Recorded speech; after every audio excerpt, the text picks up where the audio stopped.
Même si l'on a une quantité phénoménale de travail à abattre, on peut rester détendu, productif et maître de la situation.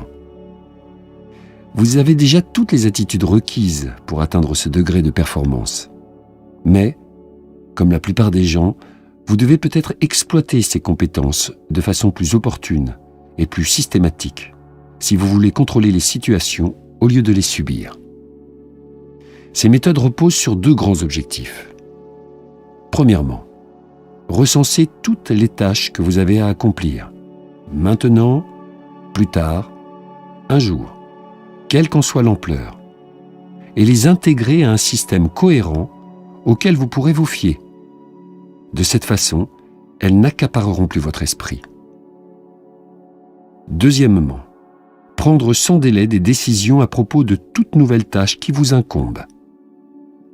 De cette manière, vous disposerez d'un cadre vous permettant d'orienter vos actions futures. Cadre que vous pourrez mettre en œuvre ou modifier quand bon vous semble. Ce livre audio propose une méthode établie pour gérer avec efficacité votre volume de travail. Ces techniques peuvent être utilisées dans tous les domaines de votre vie, tant personnel que professionnel. Vous pourrez vous servir de ce livre audio pour adopter un style opérationnel plus dynamique face aux défis de tout ordre qu'il vous faut relever. Ou vous pourrez tout simplement vous en servir comme d'un guide pour reprendre le contrôle de situations qui vous échappent. Presque toutes les personnes que je rencontre en ce moment semblent se plaindre d'avoir trop de choses à faire et pas assez de temps pour les faire. Tel est le paradoxe de ce nouveau millénaire. Les gens ont amélioré leur qualité de vie, mais n'ont jamais été aussi stressés au travail. Cette situation décourage à peu près tout le monde, et personne ne sait vraiment comment s'en sortir. Les modèles traditionnels sont inopérants. Rien ne nous permet réellement de répondre aux nouvelles exigences qui nous sont imposées. Ni notre formation universitaire, ni nos modèles traditionnels de gestion du temps, ni la pléthore d'outils mis à notre disposition pour nous aider à mieux nous organiser. Planificateur personnel, Microsoft Outlook, assistant numérique, etc. Quiconque s'est déjà servi de ces outils sait très bien que leur utilité est limitée par la complexité, la rapidité et le changement de priorité inhérent à notre travail. Pour être efficace, détendu et maître de notre travail en cette époque fertile mais turbulente, nous devons nous doter de nouveaux moyens de penser et d'agir. Les approches traditionnelles de la gestion du temps et de la planification personnelle étaient pertinentes en leur temps. Elles fournissaient des repères utiles à une main-d'œuvre qui émergeait tout juste d'une société industrielle axée sur la production en série et entrait dans un univers où elle devait faire des choix quant à ses tâches et décider du moment où elle devait les faire. En même temps qu'il fallait gérer le temps, il fallait ordonner les tâches à accomplir. On a alors adopté de nouvelles techniques dont les principales étaient les codes de priorité alphabétiques et les listes de choses à faire quotidiennes pour aider les gestionnaires à classer et trier leurs activités de manière intelligente et efficace. Si ces derniers avaient la liberté de décider de ce qu'ils allaient faire, ils avaient aussi la responsabilité de faire des choix pertinents. Ce que vous avez pu constater toutefois, c'est que les listes de choses à faire quotidiennes et les codes de priorité simplifiés s'avèrent tout simplement inadéquates en regard du volume et de la diversité des activités dont doit se charger tout professionnel. Il n'est pas rare qu'un gestionnaire doive lire des dizaines, sinon des centaines de mails par jour sans pouvoir ignorer la moindre demande, réclamation ou commande. Rares sont ceux et celles qui réussiront dans de telles circonstances à se concentrer sur des priorités ou des tâches fixées d'avance sans qu'une quelconque interruption réduise à néant tous leurs efforts. En karaté, on se sert d'une image évocatrice pour définir l'état de préparation parfaite. L'esprit comme l'eau. Imaginez que vous lanciez un caillou dans un étang. Comment l'eau réagit-elle ? De manière parfaitement proportionnée à la force et à la masse du caillou. Ensuite, elle revient au calme. Elle ne réagit ni plus ni moins qu'il ne le faut. Tout ce qui provoque chez vous une réaction excessive, ou trop timide, tend à contrôler votre vie. qu'elles concernent vos mails, votre équipe, votre patron, vos projets, les tâches qu'il vous reste à faire, toute réaction inadéquate compromettra l'efficacité que vous visez. C'est justement parce qu'ils ne possèdent pas un esprit comme l'eau que tant de gens accordent trop d'attention aux choses négligeables ou, inversement, trop peu d'attention aux choses importantes. Pensez à la dernière fois où vous vous êtes senti hautement productif. Vous étiez parfaitement détendu et totalement concentré sur ce que vous faisiez. Le temps semblait s'être évanoui et vous sentiez clairement que vous progressiez rapidement vers les résultats à atteindre. Aimeriez-vous connaître plus souvent cet état de grâce ? Êtes-vous capable de retrouver cet état quand vous constatez que vous vous en éloignez ? Quand vous commencez à vous sentir débordé, stressé, ennuyé ou coincé ? C'est là que la méthodologie de GTD aura le plus d'impact dans votre vie. Elle vous aidera à retrouver l'esprit comme l'eau et à exploiter pleinement vos ressources et vos aptitudes.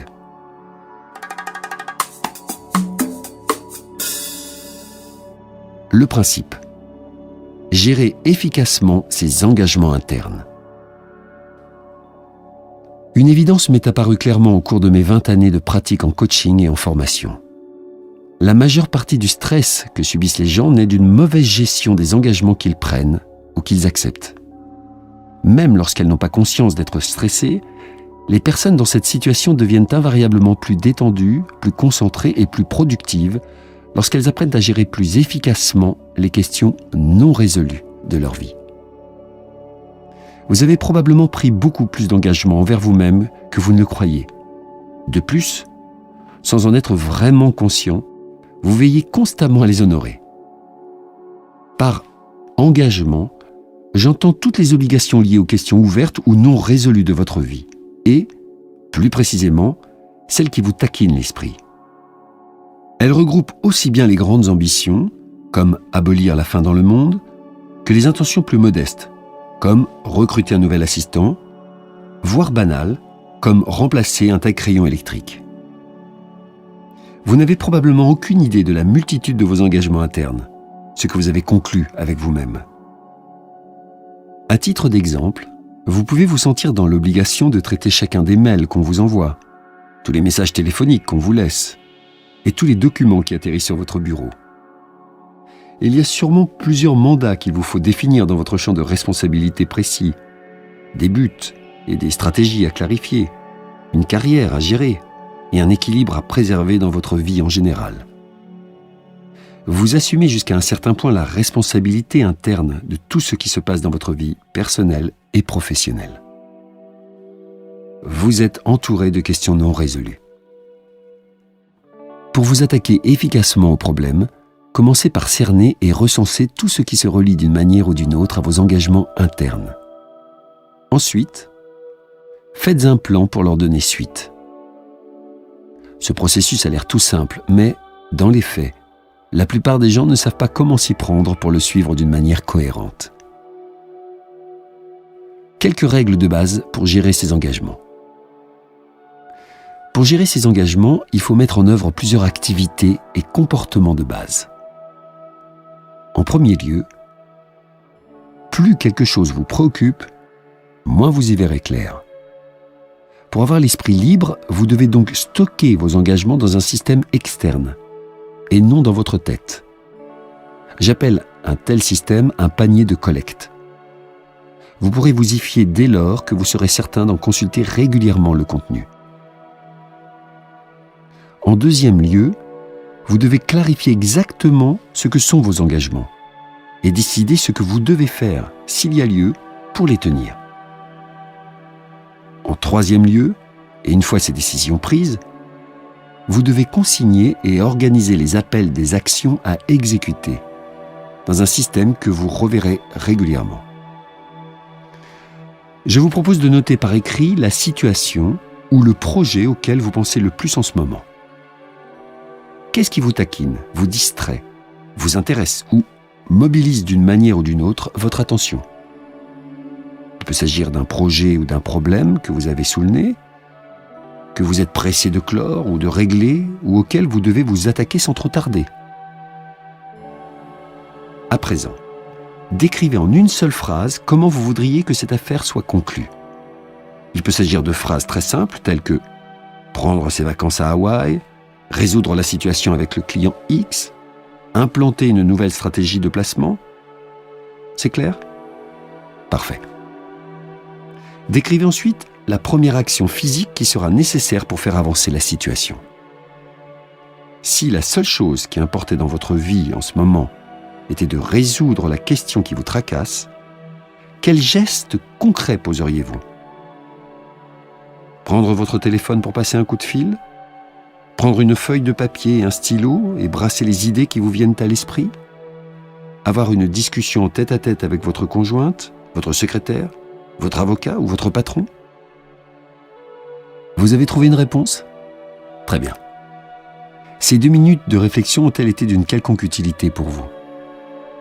Si vous réagissez comme la grande majorité des gens qui font cet exercice durant mes séminaires, vous vous sentez au moins un peu plus confiant, détendu et concentré. De plus, vous êtes sans doute plus motivé pour vous attaquer à une situation à laquelle vous vous étiez contenté de penser jusqu'à présent. Multipliez une telle motivation au centuple et songez combien elle pourrait modifier votre manière de vivre et de travailler.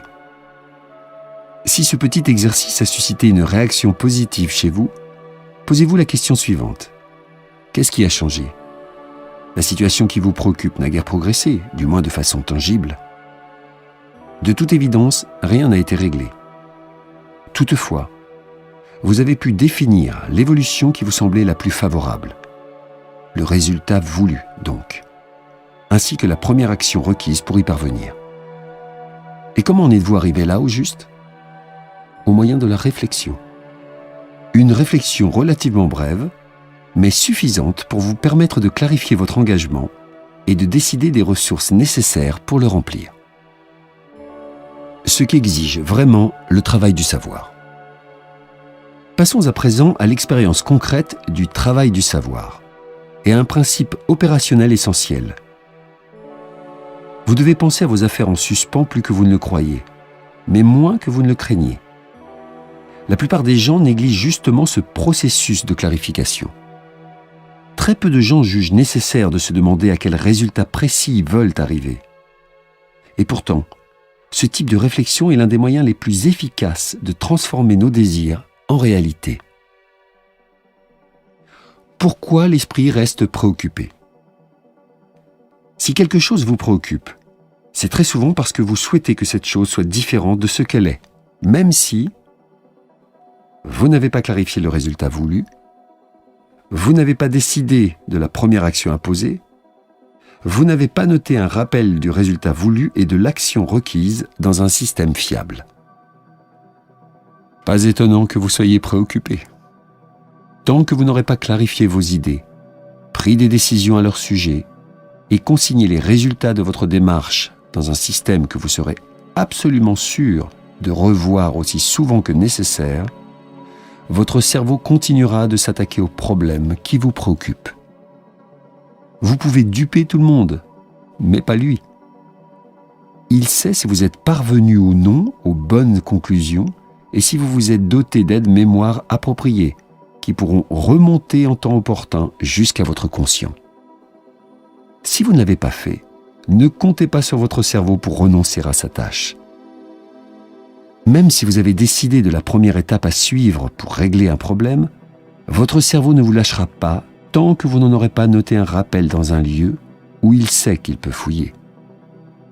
Et il ne cessera pas de vous rappeler que vous n'êtes pas passé à l'acte, le plus souvent quand vous ne pourrez pas faire grand-chose à ce sujet, ce qui bien sûr ne fera qu'aggraver votre stress. Le traitement des affaires en suspens. Voici comment je définis une affaire en suspens. Tout ce qui n'est pas à sa place dans votre monde physique et psychologique, mais au sujet duquel vous n'avez pas déterminé le résultat voulu et la première action à poser pour l'atteindre. La plupart des listes de choses à faire que j'ai vues au fil des ans se résumaient à de simples énumérations d'affaires en suspens, alors qu'il aurait plutôt fallu répertorier le travail concret que nécessitaient ces affaires. C'étaient des rappels partiaux de toutes sortes de situations qui n'avaient été ni résolues ni traduites en résultats et en action.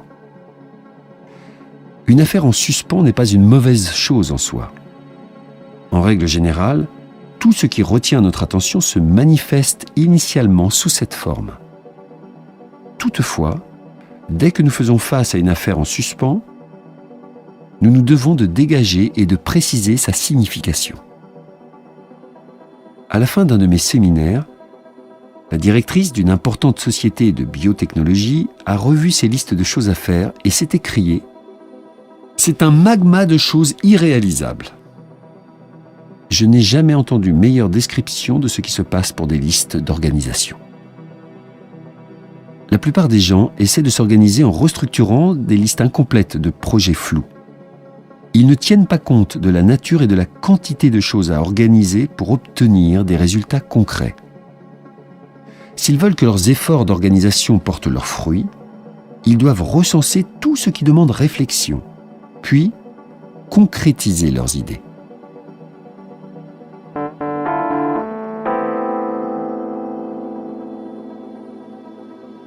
Le processus, gérer l'action.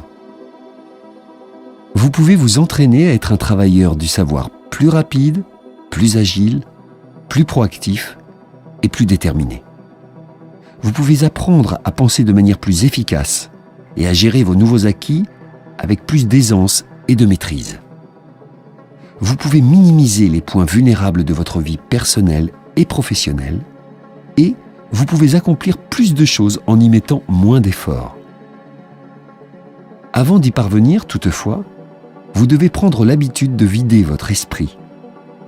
Et cela, vous ne le ferez pas en gérant le temps, l'information ou les priorités. Pour gérer vos affaires en suspens, il faut d'abord et avant tout gérer vos actions. Gérer les actions. Voici vos seules options réelles. Décidez ce que vous faites de votre temps, de l'information et de vos priorités. Ce qui importe vraiment, c'est de faire de justes choix sur ce que vous allez faire à tel moment, dans telle situation. Ce qui importe vraiment, c'est la manière dont vous gérez vos actions. Tout cela semble évident, et pourtant, vous seriez surpris du nombre d'actions reliées à toutes sortes de projets et d'engagements qui restent indéterminés chez la plupart des gens. Il est extrêmement difficile de gérer des actions que l'on n'a pas définies et à propos desquelles on n'a rien décidé. Beaucoup de gestionnaires ont une multitude de choses à entreprendre sur plusieurs fronts à la fois, mais ils ne savent pas encore lesquels. Vous comprendrez facilement pourquoi ils se plaignent si souvent de ne pas avoir le temps de faire ce qu'ils ont à faire. De nombreux projets leur semblent écrasants. Et ils le sont effectivement parce que personne ne peut réaliser un projet d'un seul coup. On ne peut que poser une action qui s'y rapporte. Après avoir formé et coaché de nombreux cadres, je peux affirmer que le manque de temps n'est pas un facteur de première importance pour eux. Le véritable problème, c'est le manque de clarté et de définition du projet et des premières actions nécessaires à son avancement. La valeur d'une approche ascendante. Avec le temps, j'ai découvert qu'il était plus pratique d'améliorer la productivité du personnel en progressant de la base au sommet, en partant des activités et des obligations les plus banales et les plus terre-à-terre. Le meilleur moyen d'élargir vos horizons est d'être au fait de tout ce qui vient remplir votre corbeille d'arrivée et votre esprit, de maîtriser cet influx et, enfin, d'adopter des pratiques pour ne pas déroger à cette habitude. Une fois que vous aurez intégré vos outils de gestion et d'exécution des actions à votre mode de fonctionnement normal, vous serez mieux armé pour hisser votre pensée à de plus hauts niveaux. Il y a peut-être des choses plus fascinantes que votre corbeille d'arrivée, mais il n'est pas souhaitable de vous y attaquer si vous ne pouvez pas encore les gérer aussi bien que vous le souhaiteriez. La gestion horizontale et la gestion verticale des actions. Vous devez gérer vos engagements, vos projets et vos actions de deux manières, en sens horizontal et en sens vertical. La gestion horizontale assure la cohérence de l'ensemble des activités auxquelles vous prenez part. Visualisez votre psyché balayant constamment votre environnement comme un radar. Elle peut s'arrêter sur l'un des milliers d'éléments qui retiennent ou exigent votre attention durant votre journée. La pharmacie, le ménage, la tante Marthe. À l'opposé, la gestion verticale s'applique aux activités liées à une seule question ou à un seul projet. Par exemple, pendant que vous dînez avec votre conjoint, votre radar mental pourra s'arrêter sur les vacances que vous planifiez avec lui. Vous penserez aux destinations et aux dates possibles. C'est là, de manière très générale, ce qu'on appelle de la planification de projet.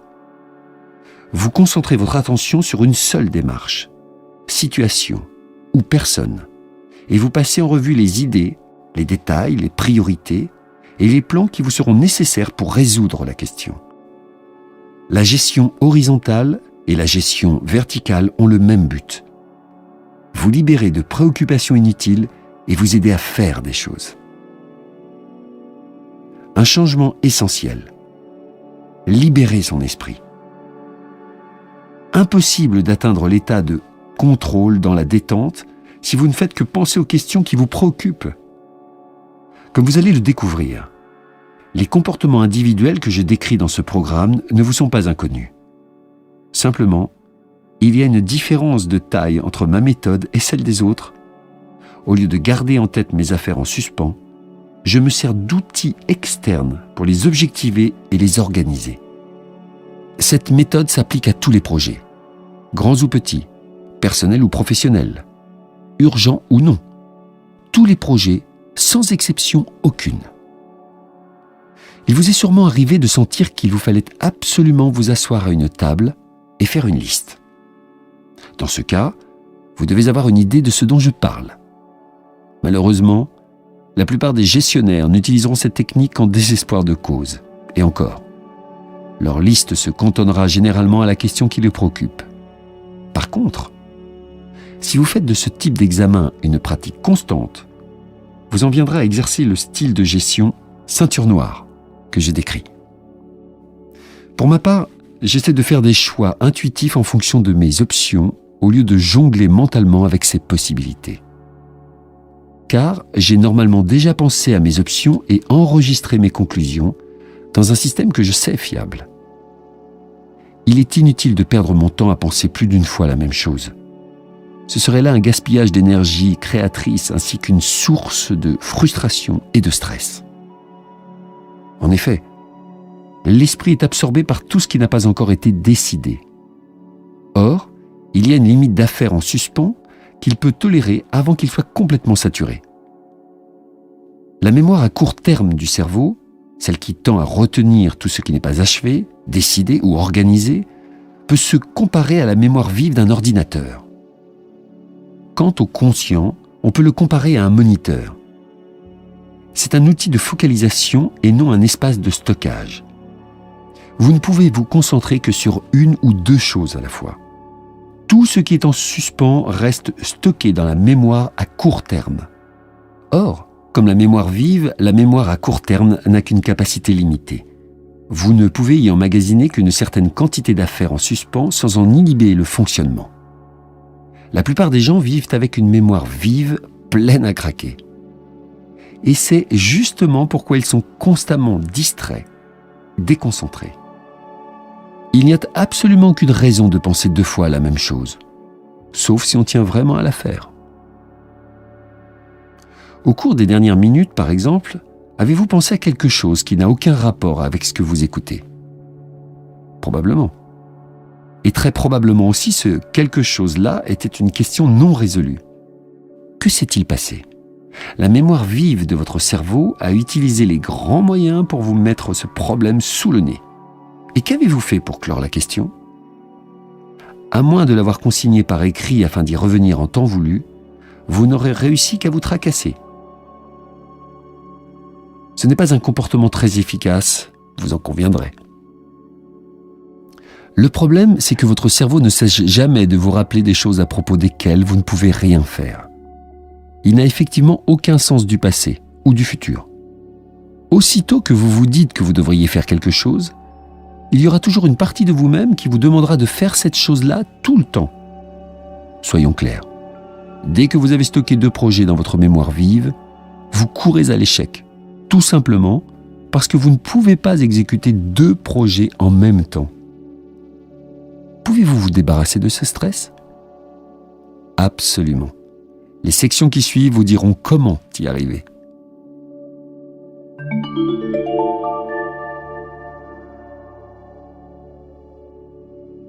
Dirigez votre vie. 5 étapes pour maîtriser le flux du travail. Le processus de base que je propose pour travailler dans un esprit de contrôle dans la détente est une méthode de gestion du flux du travail en 5 étapes. Quel que soit le contexte, il y a 5 étapes distinctes à parcourir pour gérer notre travail. Nous devons collecter les sujets qui retiennent l'attention, traiter leur contenu et déterminer l'action qu'ils exigent, organiser les actions concrètes à exécuter, revoir les actions et évaluer les options, et agir en fonction des options choisies. Ces étapes constituent la gestion horizontale de notre vie. Elles intègrent tout ce qui capte notre attention à tout moment. Nombreux sont ceux qui peinent à instituer un système de collecte fonctionnel. Certains recensent adéquatement les sujets à traiter, mais ne les traitent pas ou ne prennent pas de décision sur l'action à poser. D'autres prennent de bonnes décisions pour traiter les affaires en suspens, mais n'organisent pas de manière efficace les résultats à produire. D'autres encore instaurent des systèmes efficaces, mais ne les revoient pas assez régulièrement pour qu'ils restent fonctionnels. Or, il suffit qu'un seul des maillons de cette chaîne cède pour que le système entier s'effondre. Il est essentiel de comprendre la dynamique de ces 5 étapes et de se doter d'outils et de techniques efficaces pour en tirer un rendement maximal. Étape 1. La collecte. Il est important de savoir quels éléments recueillir et comment y procéder afin de les traiter convenablement. Pour débarrasser votre esprit de toutes les petites préoccupations auxquelles il s'accroche, vous devez être certain d'avoir recensé tout ce qui pourrait représenter une tâche à faire. Vous devez également être persuadé que vous reverrez cet inventaire à l'avenir. Pour éliminer les trous noirs, vous devez recenser et nommer ou représenter toutes les tâches que vous jugez incomplètes, qu'elles soient personnelles ou professionnelles, importantes ou minimes, urgentes ou non. Au moment où vous entendez ces mots, un grand nombre de tâches sont en train d'être dirigées vers vous. Des documents arrivent dans votre boîte aux lettres, des notes de service s'accumulent dans votre corbeille d'arrivée, des mails se fraient un chemin dans votre ordinateur et des messages affluent dans votre boîte vocale. En même temps, vous avez laissé pénétrer dans votre environnement et dans votre psyché une infinité de petites choses qui ne sont pas à leur place. Il faut aussi s'attaquer à ce fatras. Il faut, par exemple, revoir ces idées de stratégie qui dorment dans le carnet posé au fond d'une étagère, jeter ou réparer ces gadgets brisés qui s'entassent dans un tiroir, ou vous débarrasser des vieux magazines qui traînent dans votre bureau. Toutes choses qui, tapis dans l'ombre, deviennent des affaires en suspens. Aussitôt que vous vous dites « je dois » ou « je devrais » à propos d'un travail, vous avez affaire à une tâche incomplète. Pour gérer de manière efficace vos affaires en suspens, vous devez les enfermer dans des boîtes où vous les conserverez jusqu'à ce que vous ayez le temps d'y revenir et de décider s'il y a lieu d'une solution. Vous devez ensuite vider régulièrement ces boîtes, sans quoi elles perdront toute utilité. Les outils de collecte. Il existe plusieurs outils, élémentaires ou hautement technologiques, pour collecter les tâches incomplètes. Quelle que soit leur forme, ils servent à consigner l'information. Voici les différents types d'outils. La corbeille à courrier. La corbeille à courrier ordinaire, en plastique, bois, cuir ou métal, est l'outil le plus répandu pour recueillir les documents papier et tous les articles ou objets à traiter. Courrier, magazine, notes de service, messages téléphoniques, reçus, et même lampe de poche avec pile vide. Les supports papier. Tous les supports papier sont bons. Cahier, classeur à feuilles mobiles, carnet, bloc-notes, reliure à spirale, etc. Servez-vous de ces supports pour consigner les idées qui vous viennent subitement à l'esprit, les nouveaux éléments d'information, les descriptifs d'actions à exécuter. Les supports électroniques. Vous pouvez également rédiger à l'ordinateur des notes que vous reverrez plus tard. Les appareils électroniques portatifs, comme les assistants numériques personnels, souvent appelés PDA, Personal Digital Assistant, et les bloc-notes sont également très commodes pour enregistrer toutes sortes de données. Les supports vocaux. Les supports vocaux comprennent les répondeurs, les boîtes vocales et les dictaphones, comme les enregistreurs numériques et les magnétophones à microcassettes. Ce sont des outils fort utiles pour dresser un inventaire provisoire de tâches à revoir ou à régler. Le courrier électronique. Les systèmes de messagerie électronique comprennent généralement une boîte de réception où vous pouvez stocker les messages et les fichiers entrants en attendant de les lire, de les trier et de les traiter. Les téléphones peuvent avoir les mêmes fonctions. Tous ces outils ont la même fonction. Servir de boîte de réception où l'on peut stocker de l'information ainsi que des propositions et des plans d'action. Il est d'ailleurs fort probable que la plupart de ces outils ne vous soient pas inconnus. Il ne sert à rien d'avoir une boîte de collecte si elle n'est pas fonctionnelle. La plupart des gens possèdent un tel outil mais savent à peine s'en servir. Examinons les 3 conditions nécessaires pour mener à bien l'étape de collecte. D'abord, videz votre esprit. Si votre mémoire vive se mobilise pour surveiller 1000 choses en même temps, vous n'aurez probablement pas la motivation nécessaire pour remplir et vider consciencieusement votre boîte d'entrée. Beaucoup de gens se montrent relativement insouciants face à cet outil, car ils savent qu'ils ne disposent pas là d'un système autonome et étanche. Ils ont une série de travaux incomplets dans leur boîte d'entrée, se disent-ils, et une autre série dans la tête, ce qui ne les avantage d'aucune façon. C'est que les outils de collecte ne font pas encore partie intégrante de leur style de vie, comme cela devrait être le cas. Ces instruments devraient même vous paraître aussi indispensables que votre brosse à dents ou votre permis de conduire. La deuxième condition, réduisez le nombre de vos boîtes de collecte. Vous ne devez pas avoir plus de boîtes d'entrée qu'il ne vous en faut. Vous devez pouvoir y accéder dans toutes les situations, notamment pour recueillir les idées qui vous viennent subitement à l'esprit. Si vous avez trop de systèmes de collecte, vous ne pourrez pas traiter facilement ou rationnellement toutes vos affaires en suspens. Et la troisième condition de réussite, videz vos boîtes régulièrement. Le succès de la collecte repose sur une évidence. Si vous ne videz pas vos boîtes et que vous ne traitez pas les affaires en suspens qu'elles contiennent, ces contenants n'auront servi qu'à entasser toutes sortes de documents inertes. Ce n'est pas parce que vous videz une boîte, qu'il s'agisse d'une boîte de réception, d'une boîte vocale ou d'une corbeille d'arrivée, qu'il vous faut régler sur le champ toutes les affaires qui s'y rattachent. À ce stade, vous n'avez qu'à en extraire chaque élément, déterminer de quoi il s'agit et décider ce qu'il faut en faire. Si, après cet examen, certaines tâches sont toujours en instance, réorganisez-les à l'intérieur de votre système. Ne les remettez pas dans la boîte. Avant de vider vos boîtes, vous devrez avoir mis en place un système global de gestion des actions.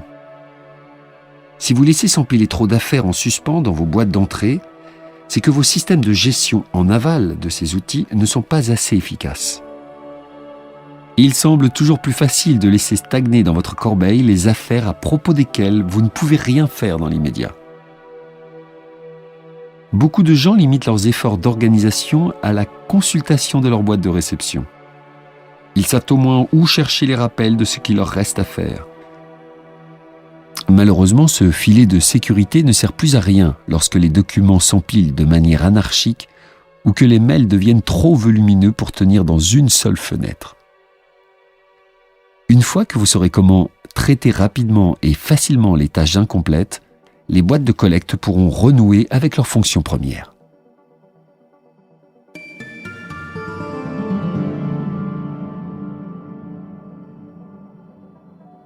Étape 2.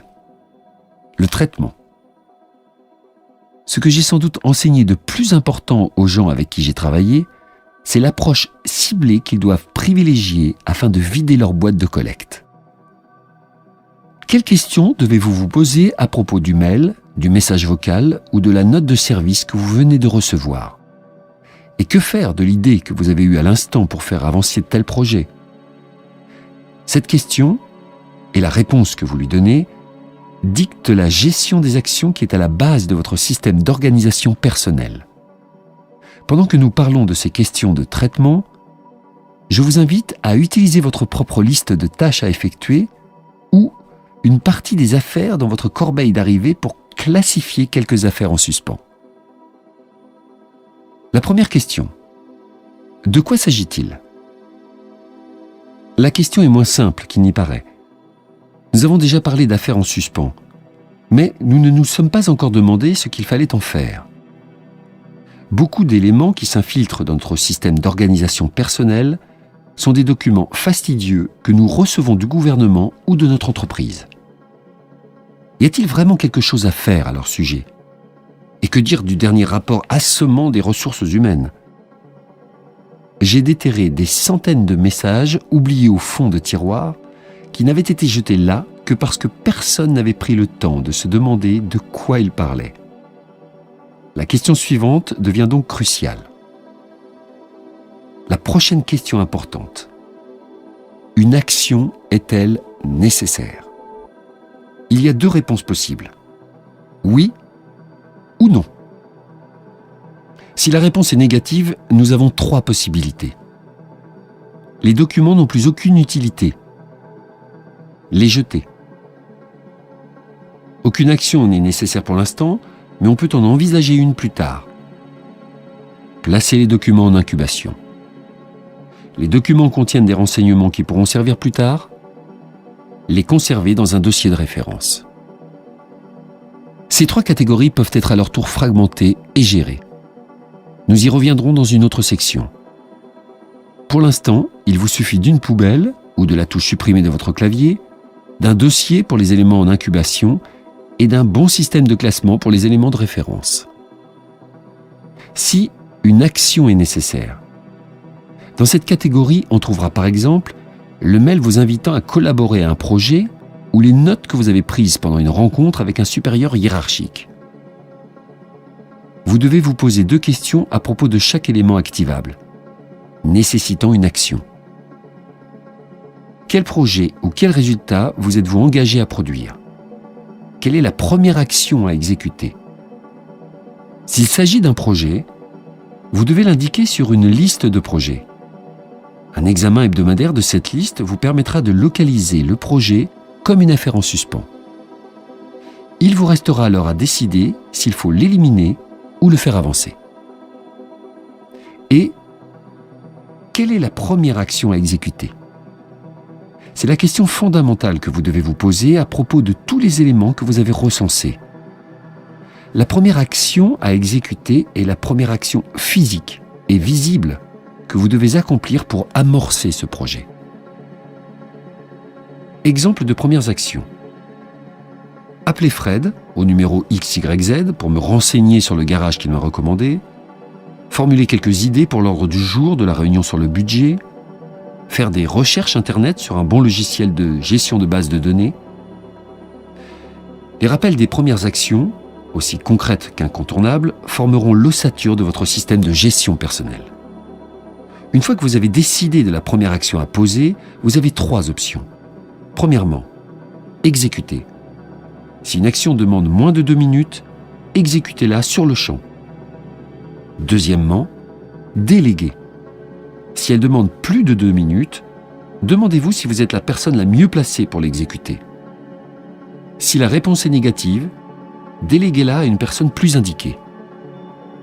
Troisièmement, reporter.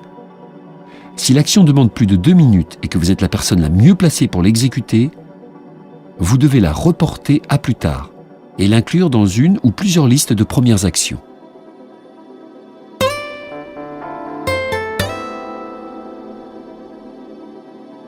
Étape 3. L'organisation. Les éléments non activables entrent dans 3 catégories possibles. Poubelle, incubation et référence. Pour gérer les éléments activables, vous devez vous munir d'une liste de projets, de chemises ou de classeurs pour accueillir les plans de projet, d'un calendrier, d'une liste de premières actions à exécuter et d'une liste des tâches dont vous attendez l'exécution. Toutes les catégories doivent être concrétisées sous une forme ou une autre. Quand je parle de liste, je pense tout simplement à une suite d'aides-mémoire faciles à revoir, qu'ils soient énumérés sur papier ou enregistrés sur ordinateur, ou même classés dans des chemises individuelles. On pourra consigner dans un agenda papier ou électronique les éléments en incubation. Exemple, contacter mon comptable après le 1er mars pour fixer un rendez-vous. Projet. Par projet, j'entends tout travail fractionné en étapes pour produire un résultat voulu. Par conséquent, toutes sortes d'entreprises modestes risquent de se retrouver sur votre liste de projets, même si vous hésiteriez normalement à leur donner ce nom. D'un autre côté, si une tâche ne peut être exécutée en une étape, il faut vous donner des balises pour vous rappeler qu'elle n'est pas terminée. Autrement dit, qu'il s'agit d'une question non résolue. Il n'est pas utile d'énumérer les projets dans un ordre quelconque. Ils doivent simplement figurer sur une liste principale que vous pouvez revoir assez régulièrement pour exécuter une à une les premières actions qui leur sont reliées. En somme, vous n'exécuterez pas le projet tout entier. Vous ne ferez qu'accomplir progressivement les actions qui y sont associées. Et quand la situation à laquelle vous aurez abouti correspondra au résultat voulu, vous pourrez considérer le projet comme clos. Une autre catégorie à organiser: les documents d'accompagnement des projets.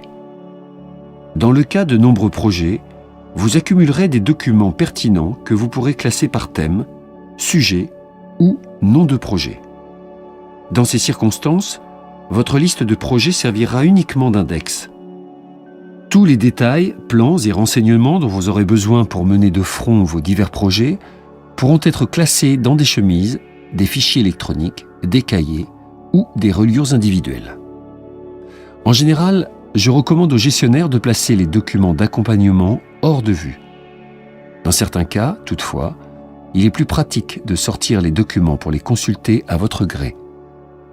Surtout si vous travaillez sur un projet complexe dont vous devez vérifier les références plusieurs fois par jour.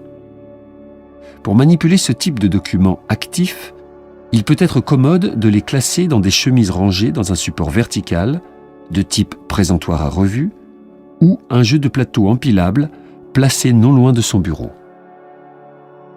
Les premières actions.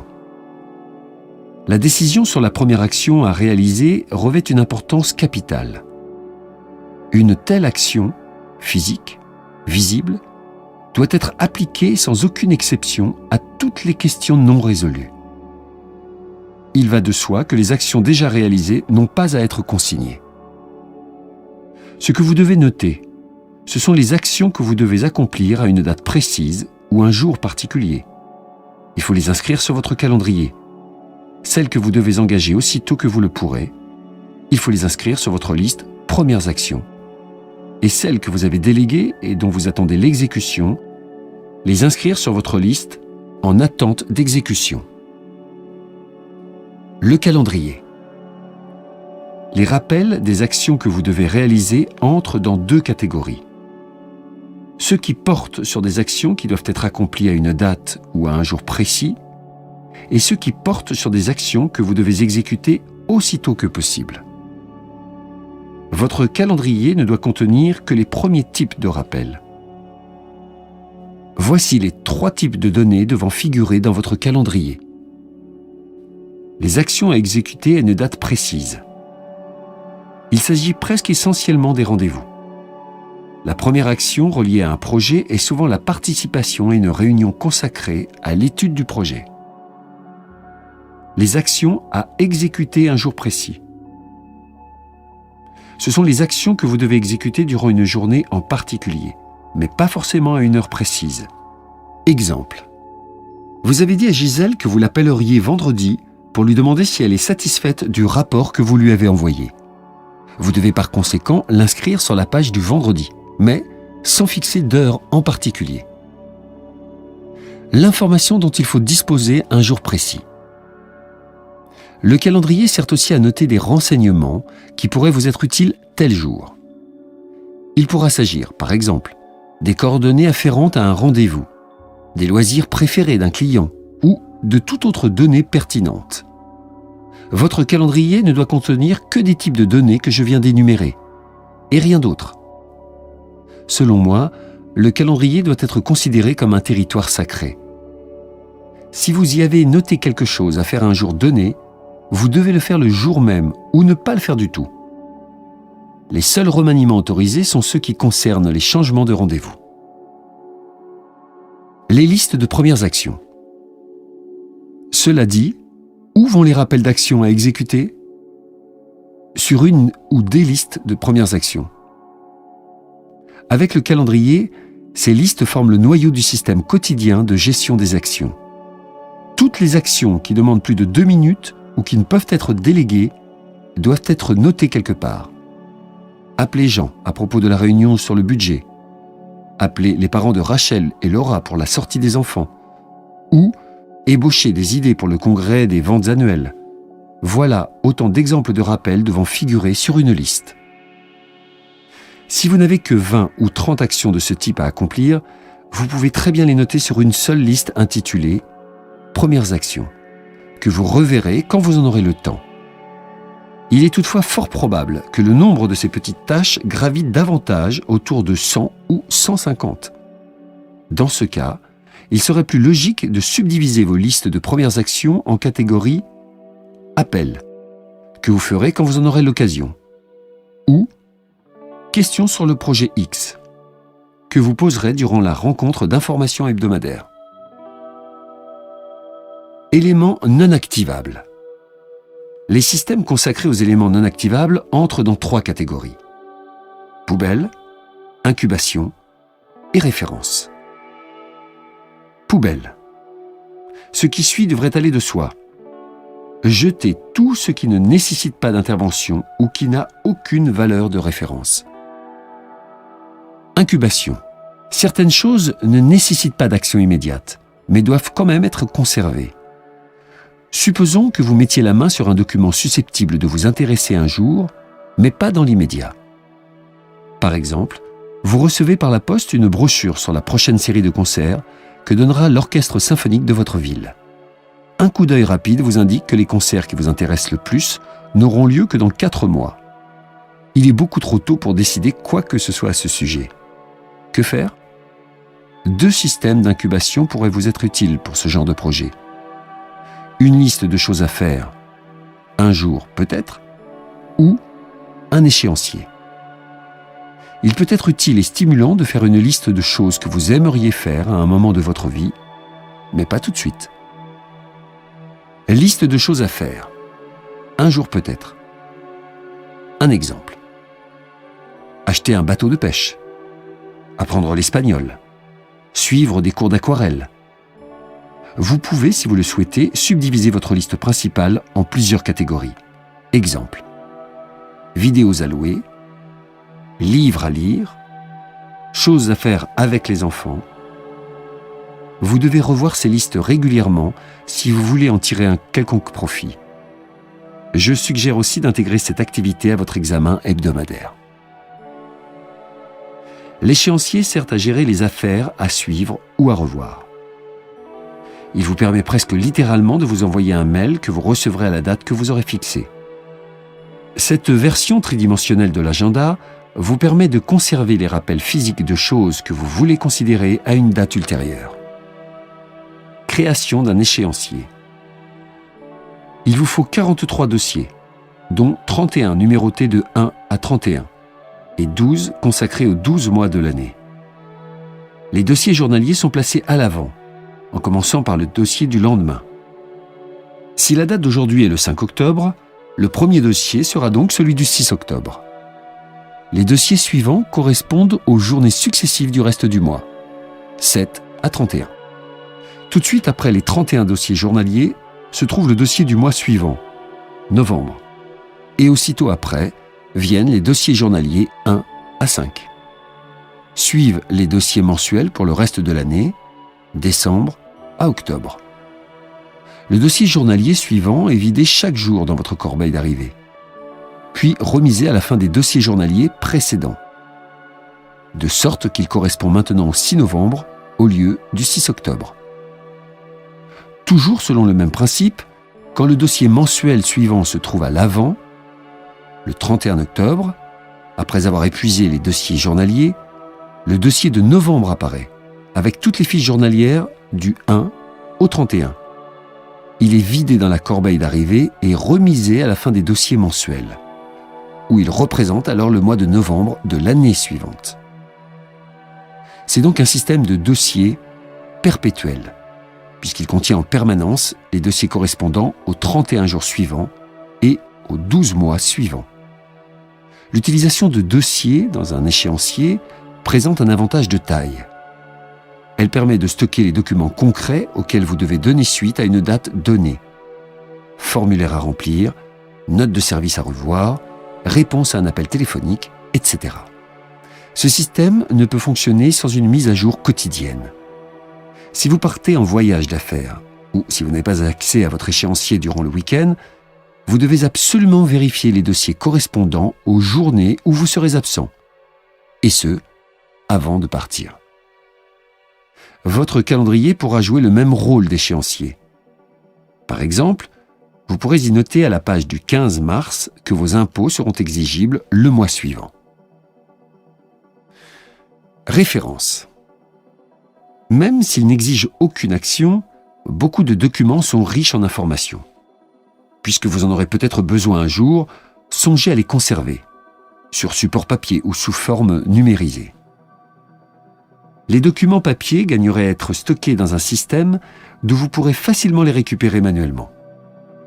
À cette fin, vous pouvez vous servir de divers systèmes de classement, allant du carnet ou de la reliure à feuille mobile, pour une liste de restaurants préférés par exemple, au classeur complet, pour la documentation sur une fusion d'entreprises par exemple. Les systèmes de stockage électronique vont de la base de données en réseau au système de référence ad hoc, ordinateur à ordinateur, en passant par les dossiers archivés de votre logiciel de communication. Le plus important, c'est de ne jamais oublier qu'une référence doit rester une référence, c'est-à-dire une information que l'on peut récupérer facilement lorsqu'on en a besoin.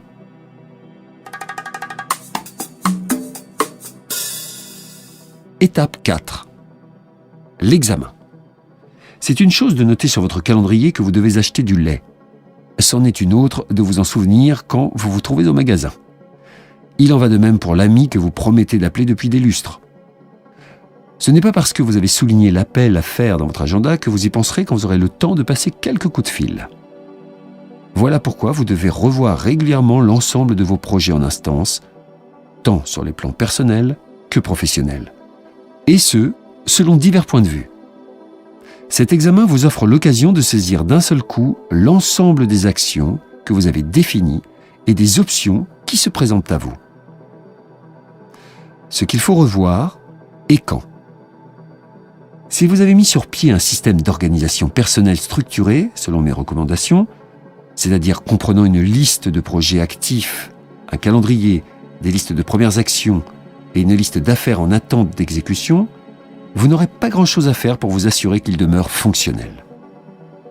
L'élément que vous reverrez sans doute le plus souvent est votre calendrier. Dès que vous avez exécuté une action que vous y avez notée, réunion, appel téléphonique ou rédaction d'un rapport, etc., récapitulez ce qu'il vous reste à faire. C'est là une habitude à cultiver. Après avoir consulté votre calendrier, vous devrez normalement passer aux listes des premières actions. Les listes projets, en attente d'exécution et un jour, peut-être, ne doivent être passées en revue que lorsque vous le jugerez bon. L'essentiel étant ici de vous empêcher de les ruminer. Un facteur clé de réussite. L'examen hebdomadaire. Tous les éléments qui pourraient nécessiter une action doivent être revus assez fréquemment pour empêcher votre esprit de s'en emparer et de s'activer à vous les rappeler. Selon moi, ce recul trouve sa meilleure expression dans une pratique des plus fructueuses, l'examen hebdomadaire. Celui-ci doit porter sur les questions non résolues, projets, et les plans de projets actifs, ainsi que sur les listes, premières actions, agenda, en attente d'exécution et un jour peut-être. Évidemment, il faut savoir doser cet exercice qui ne convient pas aux périodes de travail intense. Et pourtant, il vous sera difficile de bien roder votre système d'organisation si vous ne mettez pas vos affaires en ordre une fois par semaine. L'examen hebdomadaire vous permet de regrouper et traiter vos affaires en suspens, revoir votre système, mettre vos listes à jour, confirmer que votre système est clair, net, à jour et complet.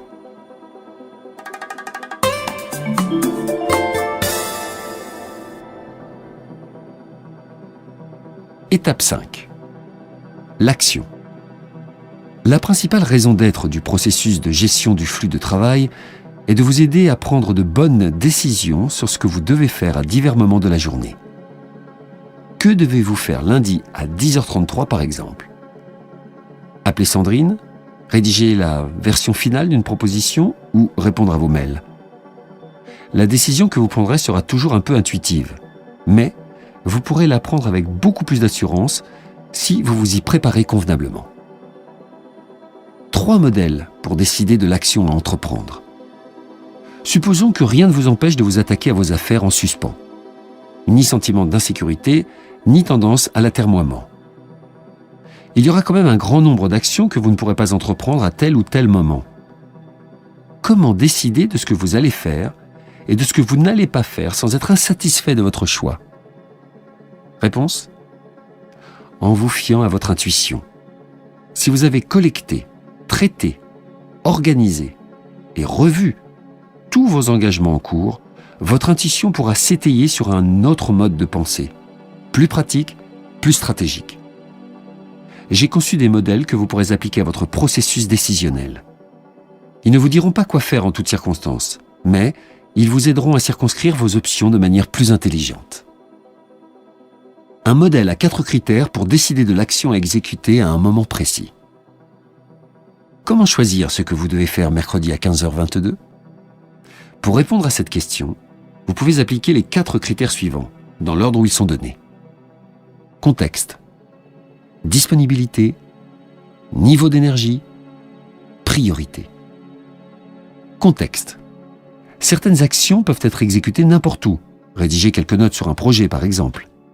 D'autres, et ce sont les plus nombreuses, exigent que vous ayez certains outils à portée de la main, comme un téléphone ou un ordinateur. Ce sont les premiers facteurs qui dictent ce que vous avez la capacité de faire à un moment précis. Disponibilité. Quand devez-vous faire une tâche autre que celle qui vous attend dans l'immédiat? Si vous avez une réunion dans 5 minutes, il vous est impossible de faire quoi que ce soit qui vous demande plus que ce laps de temps. Niveau d'énergie. Vous sentez-vous d'attaque? Certaines actions exigent qu'on soit alerte et dynamique. D'autres nécessitent plutôt un effort physique. D'autres encore nécessitent peu d'énergie de l'une ou de l'autre nature. Priorité. Compte tenu du contexte, de votre disponibilité et de votre niveau d'énergie, quelle sera l'action la plus profitable?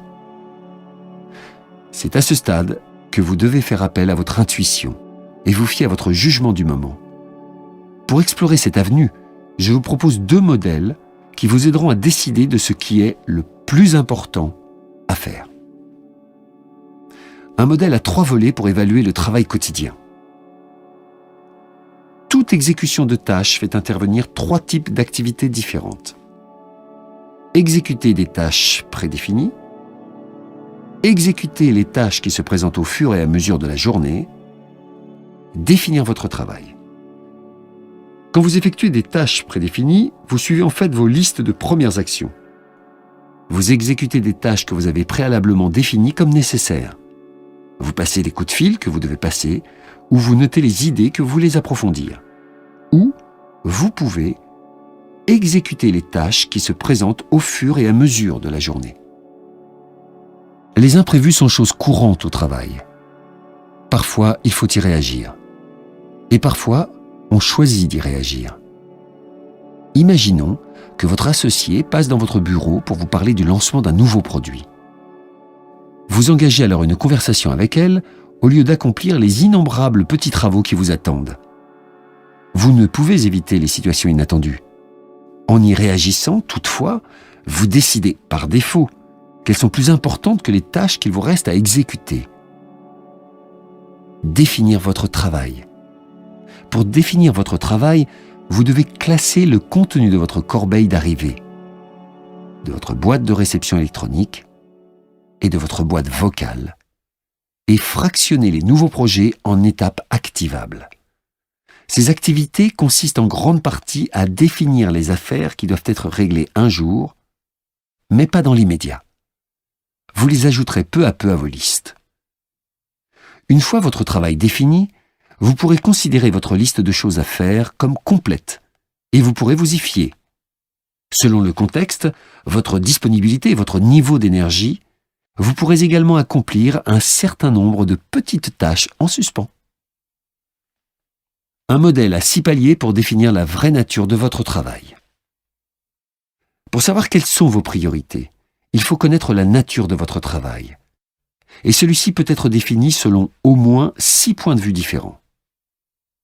Pour reprendre l'image de la vue aérienne, le paysage de votre travail varie avec l'altitude. Reprenons ces paliers dans l'ordre inverse. Piste de décollage. Action en cours. Il s'agit ici de l'ensemble des actions que vous devez exécuter. Coup de fil à passer, mails à envoyer, menu tâches à accomplir. 5000 mètres. Projet en cours. Les 30 à 100 projets que vous devez réaliser se décomposent en une multitude de petites actions. Il s'agit de résultats que vous voulez obtenir à relativement court terme, comme l'installation d'un ordinateur chez vous, l'organisation d'un atelier de vente ou le déménagement dans un nouveau siège social. 10 000 mètres. Responsabilité courante. Vous créez ou acceptez un très grand nombre de projets du fait des responsabilités que vous assumez. Il s'agit des domaines névralgiques où vous vous devez d'exceller et de progresser. Votre poste crée des obligations, au moins implicites, dans des domaines comme la planification stratégique, le soutien administratif, le perfectionnement du personnel. Votre vie personnelle, quant à elle, peut être fractionnée en autant de domaines de responsabilité. Santé, famille, finances, etc. Le fait de répertorier et de passer en revue ces responsabilités vous dotera d'un cadre élargi pour évaluer votre inventaire de projets. 15 000 mètres. Objectif sur 1 à 2 ans. Les aspirations que vous voulez réaliser dans les divers domaines de votre vie professionnelle et personnelle, dans 1 ou 2 années, donnent une nouvelle dimension à la définition de votre travail. Pour atteindre vos objectifs professionnels, vous devez souvent privilégier certaines fonctions plutôt que d'autres, ce qui vous amène du même coup à embrasser de nouveaux champs de responsabilité. 20 000 mètres. Projection sur 3 à 5 ans. En vous représentant votre situation dans 3 à 5 ans, vous accéderez à des catégories de réflexion plus vastes. Stratégie organisationnelle, tendance environnementale, changement de carrière et de style de vie, etc. Les décisions que vous prenez à cette altitude peuvent très bien changer la perception que vous avez de votre travail à de multiples niveaux. 25 000 mètres. Plan de vie. C'est la vision d'ensemble que vous avez du monde et de la vie. Pourquoi mon entreprise existe-t-elle? Pourquoi est-ce que j'existe? Moi? La meilleure définition que l'on puisse trouver de la fonction du travail de toute chose, c'est sa raison d'être. Tous les buts, objectifs, projets, visions, projets et actions en découlent et y ramènent. Cette analogie avec l'altitude permettra de prendre conscience de la nature multiple de votre travail et des tâches et obligations qui en découlent. Il va de soi que vous devez prendre en considération un certain nombre de facteurs avant de décider en toute confiance de ce que vous ferez et du moment où vous le ferez. Il est certes nécessaire de se concentrer sur vos valeurs et vos objectifs à long terme. Voilà l'établissement des priorités, selon la définition traditionnelle du terme. Mais cela ne vous fournira pas un cadre de travail concret pour gérer vos décisions et actions de tous les jours. La gestion du flux de votre travail constitue un moyen beaucoup plus holistique d'accomplir les choses à faire et d'en être satisfait.